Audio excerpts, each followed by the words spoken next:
Ito mga kamaster, itong area na to nung tag-ulan, nung naliligo kami, yan, diyan kami nagbababad. Yan, maganda yan mga kamaster nung tag-ulan. Kaso ngayon tagtoyo tayo, walang tubig. Pero konting test na lang mga kamaster, tubig na rin naman to, malapit na to umulan.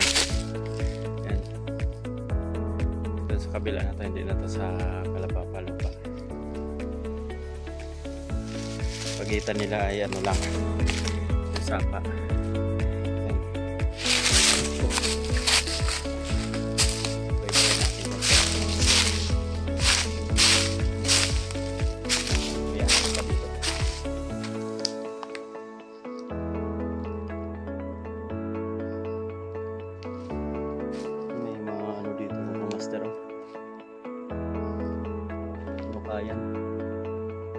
Baka ano to, baboy ramo,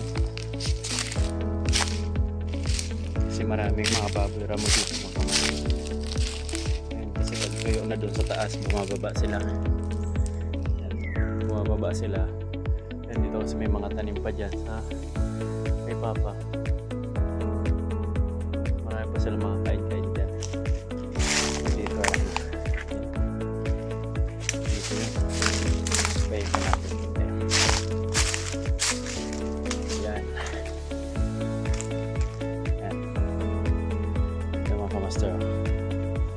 Yan, doon ba yan sa taas? Maganda yan dyan pag malakas yung ulan, tapos may tubig na. Dito kami nangingilaw pag gabi, pag dito kami natutulog sa bukid. Kasama ko yung aking pilas at yung bayaw ko. Maganda yan dyan siya.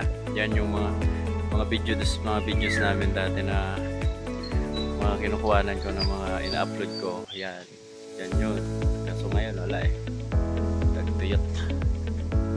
Yan, itong banda dito, ito yun, banda doon, hanggang doon sa taas, sa Kalapapa pa yan, hanggang doon pa yan, sa taas, yung malayo pa. Sige, paypayin lang natin ito mga kamaster. Pakita ko sa inyo mga kamaster kung walang tubig to dito. Yung mga yan, ito mga kamaster.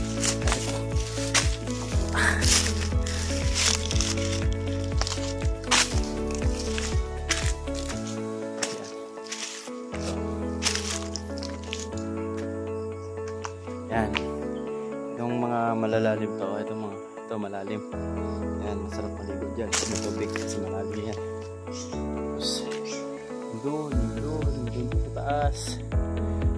Ngayon may tubig naman doon, sabi ni Papa. Kaso yung na lang, stuck na lang. Parang may anong tawag doon, yung tubod, parang gano'n. Kaso hindi na makadiretso dito sa sobrang lapad nitong ilog na to. Sapa pala.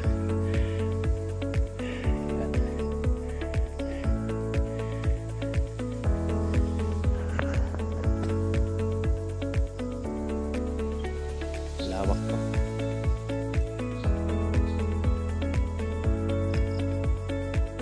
Hanggang doon pa sa dulo mga kamaster.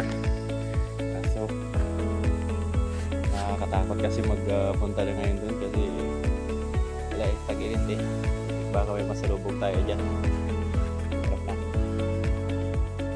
Ano naman dyan pag tag-init, taglabasan. So video na lang natin ulit pag nagtag-ulan ng mga master, no? Pag nagtag-ulan, makikita nyo na naman yung mga videos ko. Video na naman tayo dito kasi yung mga bata palagi sila dito pag tag-ulan. Kaso ngayon wala eh, wala kang makuha na tubig ngayon dito mga master.